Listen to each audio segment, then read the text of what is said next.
Night. Oh, she's loving it.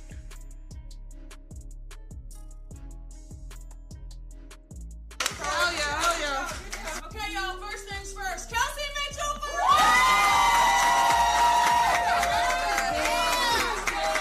Kelsey. That's how we play. That is the standard. You know what it felt like, right? You know what it looked like. That's the moment right there. A head coach standing in front of her team after a win, telling them, this slow, methodical grind is the standard. And the fans watching at home? They were already heading for the exits. The Indiana Fever beat the Atlanta Dream, but you wouldn't know it from the reaction online, because winning the game and winning the audience turned out to be two completely different things. Let's talk about last night's game. Because the Indiana Fever did, in fact, get a win. Okay, great. Caitlin Clark says that she hopes this quietens a lot of people down. Caitlin Clark said she hopes this quiets a lot of people down, and that's a fascinating thing to say when you stop and think about who those people actually are. They're the ones who bought the jerseys. They're the ones who pushed Fever viewership to record numbers in 2024. They're the reason this league signed a new media rights deal worth roughly $76 million a year, and the reason the players negotiated a new collective bargaining agreement off the back of that attention. You don't quiet that crowd. That crowd is the business model. He literally got a new media rights deal and a new CBA because people tuned in to watch Caitlin Clark play like it's 2024. Plain and simple. I'm going to be honest. That season was an absolute blast. This is the part that gets lost in the noise. The entire economic engine of the current WNBA was built on one specific product, Caitlin Clark, playing the way she played in 2024. Logo threes, pull-up bombs, no-look passes, 50-foot outlet feeds.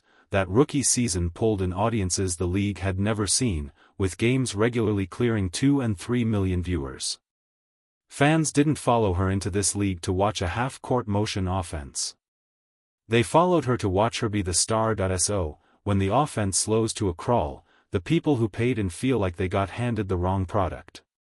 Out word around the grapevine, oh, the Fever don't like the content creators and the W, and maybe they may start coming after channels. Oh yeah, we know. I don't know how they expect that to go, like we're just going to roll over and take that without legally fighting back. I mean, seriously? Yeah, we've heard. It's not going to work. I've got too many channels. I got too many channels. So, and you may be like, whoa. Yeah. And then there's this wrinkle. Word started circulating that the Fever organization isn't thrilled with the content creators and the channels covering them critically. The suggestion floating around is that the team might start coming after those channels. Think about what that actually means. A franchise that exists because of an unprecedented wave of fan attention is reportedly uncomfortable with fans being loud about what they don't like. That's not a media problem. That's a relationship problem with the exact audience that made this moment possible. Post last night. Thanks, Stephanie White, for not pulling Caitlin Clark out of the game in 3 minutes. And thanks for adjusting on defense. But your system still sucks. Oh. I was going to say, I thought they deleted a comment I read earlier. Nice win, but I did not start watching the Indiana Fever to watch Kelsey Mitchell ball hog for 3 quarters and see Caitlin Clark, the best player in the WNBA, play freaking defense. If this is what the WNBA and the Fever is all about, you can count me out. Look at the actual fan reaction, because this is where it stops being one person's opinion and becomes a pattern. One fan posted that they didn't start watching the Fever to see Kelsey Mitchell run the offense for 3 quarters, while Caitlin Clark, the player they tuned in for, spends her energy on defense. Another said, if this is what the Fever is about now, count them out. The recurring word across dozens of these posts is the same: boring, unwatchable, a rough watch. These aren't trolls. These are paying customers describing the product they just consumed. Together, 3, 1, 2, 3. Together. Okay, so I guess that's energy. It was like watching paint dry. Sorry. That half-court, extra pass nonsense, I hate it. It's a rough watch. It's a really rough watch. So you give Kelsey Mitchell her flowers, but not Cece with 17, 7, and 8. Not only that, but what's funny is the Fever's mad, and all we're doing is giving a voice to the fans. You know how many of these videos is... Here's the strategic tension underneath all of it. Coach Stephanie White's motion offense is, on paper, sound basketball: move the ball, take what the defense gives you, play for one another. That's how good teams have always operated, but the criticism cutting through isn't about whether it's correct basketball. It's about whether it's watchable basketball, and those are not the same question. A perfectly executed system that empties the arena by halftime is a problem the moment your entire fan base showed up for a specific kind of show. The standard, the Fever are F this season. And if that's how they play, but this is how White wants to play: slow, boring basketball. And occasionally you'll get a flash of Caitlin Clark. That arena was quiet 95% of the night. Absolutely. Absolutely. That's exactly what I'd call nothing special or good. Just standard media. And the line that stings the most for this fan base is the comparison to the past. Fans calling it a return to old, slow ball, the exact style they say kept people away from the WNBA for years before 2024. That arena was reportedly quiet for most of the night. For a league that just spent 2 years convincing the sports world it had arrived, watching the energy drain out of a home win is the nightmare scenario, because the new fans don't have years of loyalty built up. They came for one reason, and that reason has to stay on the floor. Your standard, then it's time for a change. Either trade Clark so she can shine or fire White. Not an exciting game to watch. Yeah, the motion offense is trash. Atlanta looked horrible. This should not be the standard. I think that comment, this is the standard. Woo! That could come back and bite this team in the ass. That could bite the coach in the ass. Because,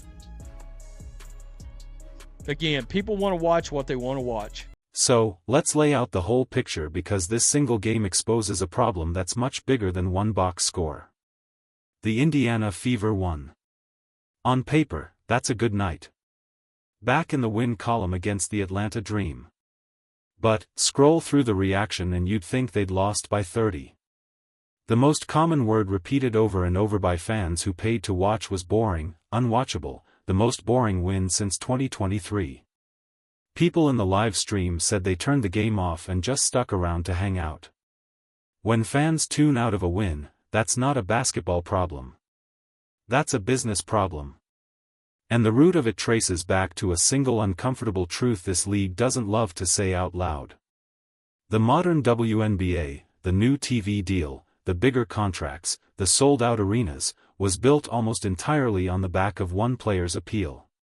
Caitlin Clark's 2024 rookie season wasn't just good. It was a cultural event that dragged millions of casual viewers into a league they'd never watched before. Those people didn't sign up for fundamentals. They signed up for the show. The deep threes, the highlight passes, the gunslinger style that made her a phenomenon at Iowa. Now, fast forward to this season. Stephanie White installs a disciplined motion offense. Ball movement, extra passes, defensive effort spread across the roster. And from a pure coaching standpoint, you can defend it. But, it has a side effect. It takes the ball out of the hands of the one player everyone bought tickets to see, and it slows the pace down to the exact tempo that fans associate with the era they were thrilled to leave behind. Then Clark steps to the mic and says she hopes the win quiets people down, and White tells her team that this grind, this style, is the standard. Two messages, same theme. Trust the process, ignore the noise. The problem is that the noise is coming from the people funding the whole operation. Because here's what fandom actually is. The word fan, music, is short for fanatic. These people are loud by definition. They spend money, they show up, they post through the night, and when they're unhappy, they will tell you. That intensity is exactly what made Clark valuable in the first place. You can't court that energy when it's cheering and then resent it the moment it turns critical. It's the same fire either way. And that's why the reported friction, music, with the content channels is the most revealing detail in this whole story. If a franchise's instinct when faced with criticism from its own audience is to push back against the people amplifying that audience, it has fundamentally misread the relationship. These creators aren't manufacturing the discontent, they're holding up a mirror to it. Silencing the reflection doesn't change what's in it. So the Fever are caught between two real things that are both true at once.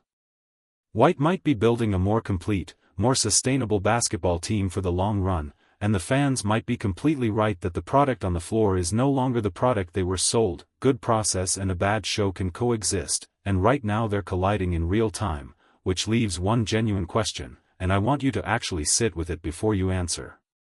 If you're running the Indiana Fever, do you trust the coach and her system and ask the fan base to be patient through a slower, uglier brand of winning basketball, or do you give the customers exactly what they paid for, unleash Clark, play fast, and chase the highlight reel version of the team, even if it's less disciplined?